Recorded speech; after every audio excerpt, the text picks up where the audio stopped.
In the quiet corners of an animal shelter, a grief-stricken dog named Cooper kept crying, mourning the loss of its owner.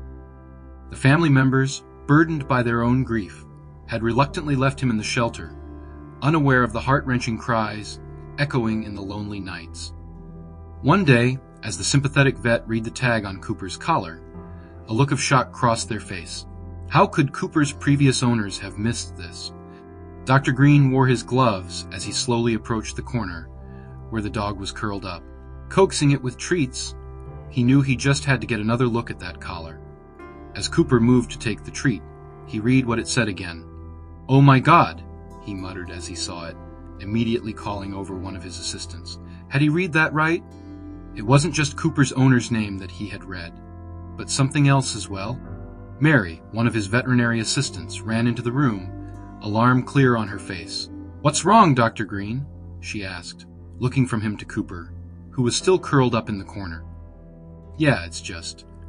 Are you sure the woman who brought him here said his last name was Carter?" Scott asked Mary. Her forehead creased into a frown. Yeah, she was his wife. She said her name was Margaret, and his was Francis. "Why'd you ask?" she said, inching closer, trying to find out why Scott was looking so confused before responding. "Because that's not on the tag. But whose name was on the collar? And more importantly, what could this imply about Cooper's true owner?" Veterinarian Scott Green's passion had always been animals. Ever since he was a young boy, he loved taking care of them, though he always hated the fact that they wouldn't live as long as he would. Now he found that it was a much kinder fate. He was certain of it when Margaret Carter brought in her late husband's dog, Cooper, who seemed inconsolable with grief. The poor dog had only lost his owner a few days before, and according to the family members who had brought him to Scott, he wouldn't stop crying. The family seemed reluctant to leave him with Scott at first, but they knew there wasn't any other way. Cooper only ever listened to Francis, and with him gone, they had no clue how to handle him. "If we can, we will come back to get him," the older woman who had brought Cooper had said while she was dabbing away the tears from her eyes. It was a heart-wrenching sight, but Scott understood why she did it. She wouldn't have the time to properly care for Cooper during her own grief. At least, that is why he thought she had brought him to the shelter. Dr. Scott Green had taken Cooper to one of the kennels, letting it out of his carrier as soon as he found an empty one. The dog slowly got out, leaning against a wall as it remained crying. It was a sad sight, but he feared he couldn't do much about it. He quickly left the blanket in the carrier with Cooper before returning it to Miss Margaret. Dr. Scott felt bad leaving Cooper there, but he first had to finish the business with Miss Margaret. They signed the remaining forms so that Cooper's care was properly transferred to Dr. Scott. However, he had no clue about the hassle that would come with that in the future. If he had, he would have questioned Miss Margaret more about Cooper's past. First and foremost, Scott had never heard a dog cry and howl this much, though sadness from an animal that had only recently lost its owner was not atypical. This certainly was unlike anything he had ever experienced. "I'm going to check on Cooper," Scott said to Mary, his assistant, not yet having a clue what strange thing he would find. He found Cooper in the kennel, its paws against his face as Scott crouched down to see if anything could be amiss. He then noticed the collar that was still clasped around his neck. "It's time to take that off," Scott muttered to himself as he slowly and softly put his hand around the dog's neck to unclasp its collar. But then Cooper let out a loud screech. As soon as Scott touched the collar, Cooper seemed to be awoken from his depressed state. He jumped away with a loud screech before scurrying toward the corner of his cage. A loud growl left Cooper as he curled up on the floor. Scott stood there startled, his hands partially in the air, afraid he might hurt Cooper. "Why won't you let me take off your collar?" Scott wondered aloud. He had also seen a quick glimpse of the tag, and he couldn't help but feel confused by it. "I must have seen it wrong," he muttered to himself. His eyes must have deceived him, as he could have sworn that he saw a different name on the tag than that of Margaret's late husband. Yet there was a more pressing matter now. Had Cooper been hurt without his knowledge? Scott inched closer, his voice soft, trying to calm the distressed dog. "Hey, Cooper, it's okay," he whispered, extending a hand slowly towards the collar. Cooper's eyes widened, and with a growl, he lunged at Scott's hands, teeth barely missing. Scott recoiled, realizing force wasn't the answer. This dog's trust wouldn't be won over by persistence alone, but through understanding and patience. Frustrated but not defeated, Scott stood up, dusting off his pants. He needed a new strategy. Leaving the kennel, he pondered Cooper's behavior. It wasn't just grief. He was being territorial about something. With a new idea in mind, Scott headed towards the storage room, hoping a change in tactic might yield better results. Cooper's cries filled the room, but they softened as Scott re-entered, this time with a treat and a toy. "Let's try this again, buddy," Scott said, his tone light. He knew gaining Cooper's trust was crucial. Slowly, he placed the treat near the entrance and backed away, giving Cooper space. It was a waiting game now, and patience was key. Scott watched as Cooper, curiosity piqued, inched towards the treat. The dog's eyes flicked from Scott to the treat, gauging if it was safe. Finally, Cooper stretched out, sniffing cautiously before taking the treat. Scott remained still, a gentle smile on his face. This small victory felt like a breakthrough, a step towards understanding Cooper's guarded heart. As Cooper enjoyed the treat, Scott spoke softly, sharing stories of his own pets, hoping to forge a connection through his words. Gradually, Cooper sits down, his posture relaxing. Scott knew the journey ahead would be long and filled with setbacks. But moments like these, where understanding began to bridge the gap between man and animal, fueled his determination to help Cooper heal. Scott tried again, this time more determined. Cooper, now slightly more at ease, still made it hard to get a good look at the collar. It dangled just out of view, Cooper's head tilting curiously as Scott maneuvered for a better angle. Frustration mingled with curiosity. What was so important about this collar that the dog became aggressive when he tried to take it off? With a new strategy, Scott offered another treat, holding it just so that Cooper would lift his head. As Cooper reached up, Scott caught sight of the tag. His heart skipped a beat. "Oh my God," he whispered, disbelief coloring his voice. The name engraved on the metal wasn't what he expected. It was a revelation that would change everything. Scott didn't waste a moment. "Mary, could you come here, please?" His voice carried an urgency that had Mary rushing in. Her expression turned from concern to alarm at his tone. "What's wrong?" she asked, eyes darting from Scott to Cooper, sensing the tension. Scott was already piecing together a mystery that seemed to grow more complex by the second. "Mary, do you know Margaret's full name? And are we sure their last name was Carter?"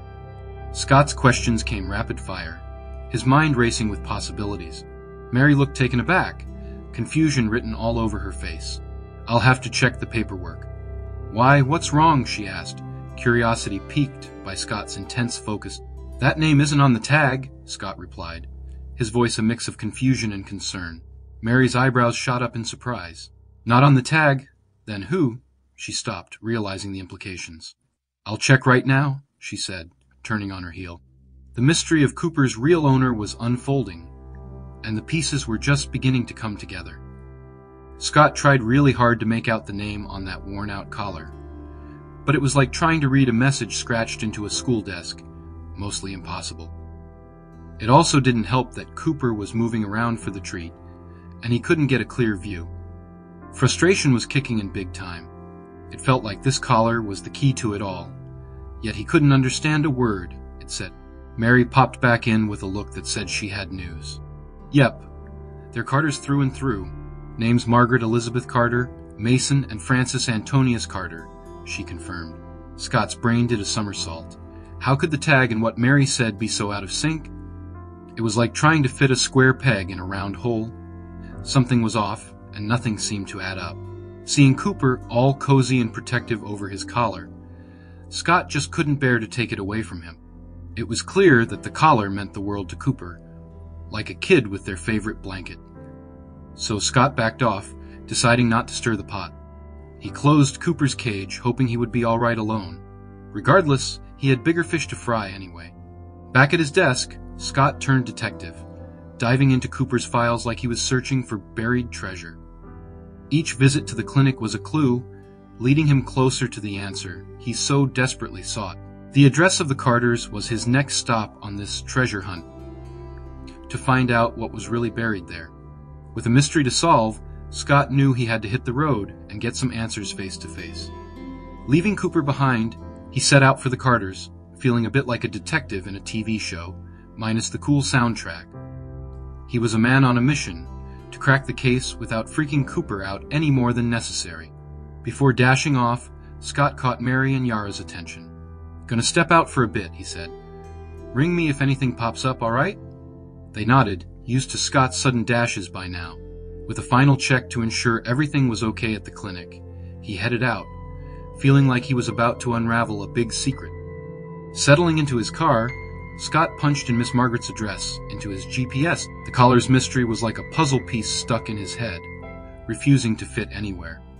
As the car hummed to life, his thoughts were a jumble of what-ifs and maybes, all centered around that elusive tag. What was hidden beneath those scratches? As he drove, Scott's mind raced faster than his car. Why was the name on Cooper's tag scratched out? What secret was so big it had to be physically erased? His thoughts spiraled, imagining scenarios where Cooper had been part of something big, maybe even before Scott had come into his life. Each theory seemed wilder than the last. His foot got heavier on the pedal, urgency fueling his speed. Thinking about Cooper's age, Scott realized this dog had stories, years of untold adventures and secrets. The dog had to be around 10 years old, yet his records at the clinic weren't older than 6. The mystery of his past only deepened Scott's resolve. He had to know, he had to find out. Pulling up to the mansion felt surreal, like stepping into a storybook.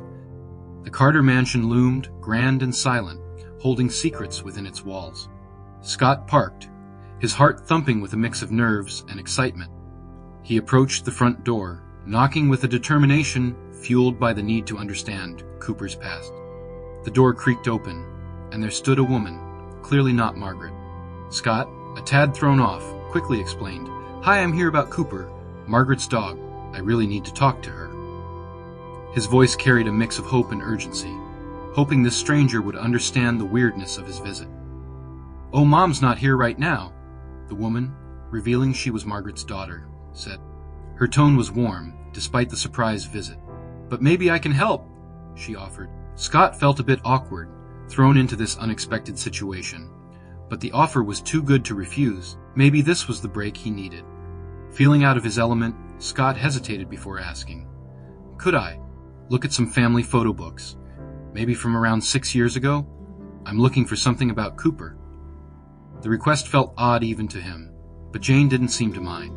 "Sure, that's an unusual ask, but let's see what we can find," she said, leading him inside. Jane excused herself to hunt down the albums, leaving Scott alone in the majestic entry hall.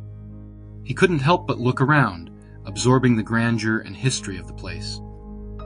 His gaze wandered until it landed on a portrait of Francis, staring back at him. It felt like even the walls of this place held untold stories, standing there, surrounded by the opulence of the Carter mansion. Scott felt a strange sense of connection to the past. It was as if stepping through that door had transported him into another world, one where every corner whispered secrets and every portrait had a story. He waited for Jane, wondering what the photo books might reveal about Cooper's mysterious past. Drawn to the photo, Scott couldn't help but move closer, observing a moment frozen in time. There they were, Margaret and Francis, with Cooper in a loving embrace that spoke volumes. It was a snapshot of happiness, Cooper's collar clear as day. Scott leaned in, hoping to decipher the enigma wrapped around Cooper's neck. As he studied the image, Cooper's demeanor in the photo struck him. The dog looked utterly content, basking in the love of his family. The collar, identical to the one he had struggled to read earlier, now lay before him in a still image. Without Cooper's wriggling, Scott could attempt to make out the scratched letters, his curiosity piquing. Even in the quiet of the mansion, the tag's secrets began to unravel, piece by piece.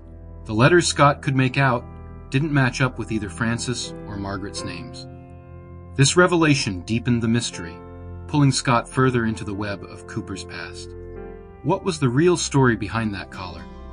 Lost in his thoughts, Scott jumped as the silence broke with the sound of Jane descending the stairs, a book clutched in her hands. Relief mixed with anticipation as he turned, wondering if the answers he sought were nestled within those pages, Jane carried. She might just be carrying the question he had been asking himself this whole time. Jane's steps halted, her gaze fixed on Scott. "Why are you so interested in that picture?" she asked, a hint of curiosity in her voice. Caught off guard, Scott had to think quickly. How much could he reveal without diving too deep into the mystery that brought him here?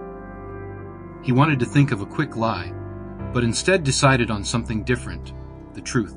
Scott, feeling a bit on the spot, went with the truth.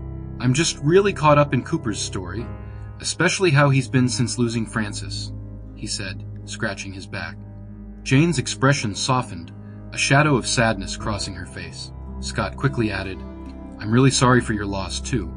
It felt right to acknowledge her grief as well. Jane, perhaps comforted by Scott's sincerity, placed the photo book on a nearby table and walked closer to the picture. "My dad found Cooper after he was hit by a car. He was so scared it took ages to calm him down," she shared, a nostalgic tone in her voice. Scott listened, captivated by the story of survival and care that had bound Cooper to this family. Scott's curiosity deepened. "Why didn't Frances just take Cooper to a vet?" he asked. Jane laughed softly. "Oh, he tried, but Cooper would panic at the slightest move toward the car, always running off to hide. It was easier to care for him at home." Scott nodded, understanding the dilemma. Cooper's fear had made the Carters his sanctuary. Jane's next words caught Scott off guard. "This all happened 6 years ago, and he's been with us ever since," she said, looking back at the photograph. Scott's mind raced. 6 years? The timeline added another layer to the enigma of Cooper's past. His theories, his guesses about the dog's life before the Carters. Everything was getting more complicated, and yet more fascinating. As soon as they flipped to a page featuring Cooper, Scott zeroed in on the familiar collar around the dog's neck. "Has Cooper always had this collar?" he inquired, hoping to unearth more about its origins. Jane's brow furrowed in thought before she nodded. "Yeah, he has." The confirmation piqued Scott's interest further, linking past and present with a simple piece of leather. Digging deeper, Scott ventured. "Do you remember anyone who might have owned Cooper before your family?" Jane's response was a quick shake of the head, her confusion clear. They continued turning pages, each photo a piece of Cooper's life with the Carters, yet none shedding light on the life he led before them. Then, they stumbled upon a portrait that stood out. In it, Cooper's tag was legible, untouched by the scratches that marred it now. Scott's heart skipped a beat. "Could I borrow this photo? It might help me figure out how to help Cooper," he explained, his voice tinged with hope. Jane hesitated only a moment before agreeing, entrusting Scott with the image under the promise of its return. With the photo in hand, Scott thanked Jane and hurried back to his car. His mind was ablaze with possibilities, the clear name on the tag a beacon guiding him toward a solution for Cooper's distress. He drove back to the clinic with urgency, eager to put his plan into action. The puzzle pieces were finally coming together, and Scott was determined to see it through for Cooper's sake. Arriving back at the clinic, Scott felt a rush of determination. The photo, now a key piece of evidence, could be the breakthrough he needed to understand Cooper's past, and hopefully ease his heartache. With every mile closer, Scott's resolve hardened. He was on the cusp of uncovering the truth behind Cooper's territorial behavior surrounding his collar. As soon as Scott walked into the clinic, Mary and Yara swarmed around, buzzing with questions. Without missing a beat, Scott spread the photo on the counter. "Check this out," he said, pointing to the clear name on the collar. He quickly filled them in on Cooper's story with the Carters and his theory that Cooper had another owner before all this unfolded. Scott explained his visit to the Carters, how Jane shared the story of Cooper's rescue, and the revelation from the photograph.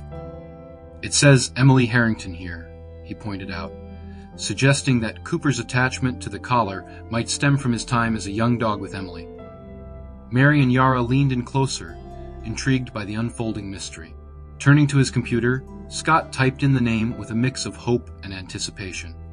A profile appeared, Emily Harrington, living just one town over, fitting the timeline perfectly. It felt like the universe was finally starting to align the pieces of Cooper's past into a clearer picture. Scott didn't hesitate. He found a number and dialed, his heart thumping. Explaining the situation to Emily was tricky. He could hear her confusion over the phone. "I might need your help with a dog that possibly belonged to you," he said carefully. After a moment of silence, Emily agreed to come by, curiosity piqued by this unexpected call. As he hung up, Scott couldn't help but feel a whirlwind of emotions. Was he about to reunite Cooper with a long-lost owner? The clinic was abuzz with speculation and hope, Mary and Yara offering supportive smiles. The wait for Emily's arrival was filled with anticipation, each minute stretching longer as they imagined the reunion that could be moments away. Emily cautiously made her way into the clinic, uncertainty in every step. Scott, sensing her apprehension, quickly explained the situation, hoping to ease her into the unexpected scenario. Together, they approached Cooper's kennel, with Emily trailing slightly behind, as if unsure about the reality of the moment unfolding before her. Cooper's yowls ceased as Scott stepped in, turning a tense silence into an electric anticipation. Then, upon spotting Emily, Cooper's demeanor shifted. He hesitated, then slowly, with a kind of cautious curiosity, moved closer to her. It was a moment thick with possibility, watched in silent awe by everyone present. Emily offered her hand to Cooper, her movements tentative. But when Cooper sniffed her scent, recognition sparked. He put a paw on her forehand while wagging his tail, signaling a reunion that felt both incredible and heartwarming. Emily, shocked and overjoyed, could barely contain her emotions at this sudden, beautiful acknowledgement of her by Cooper.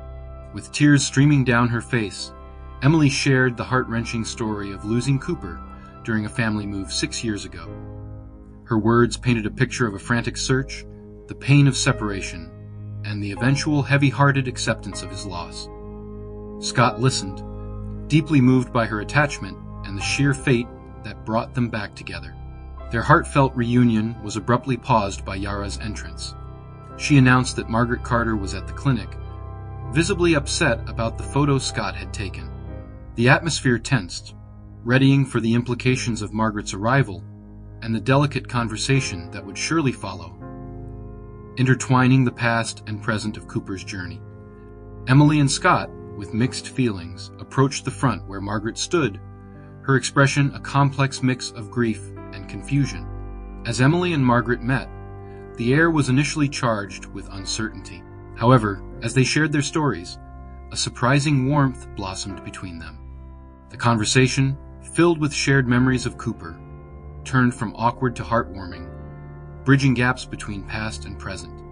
Emily, with a voice tinged with nostalgia, recounted how Cooper had been a beacon of joy in her childhood, lost in the turmoil of a move. Margaret, in turn, shared the story of discovery and care, painting a vivid picture of the day she and her late husband found Cooper. Their stories, woven together by Cooper's journey, created a tapestry of love and loss, connection and serendipity. The decision wasn't easy, but it was clear that Cooper had two families that loved him deeply. With thoughtful consideration, Emily and Margaret reached a heartening agreement. Cooper would have two homes, shared between them. This decision, made from a place of love and mutual respect, underscored the profound bond Cooper had forged with both families. Margaret, reflecting on recent events and her husband's passing, expressed her desire to continue seeing Cooper after settling her affairs.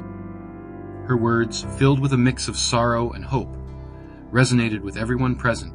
It was a testament to the love she held for Cooper, a connection that transcended circumstance and grief. Emily, understanding and supportive, welcomed the arrangement, ready to reintegrate Cooper into her life while honoring his connection with Margaret.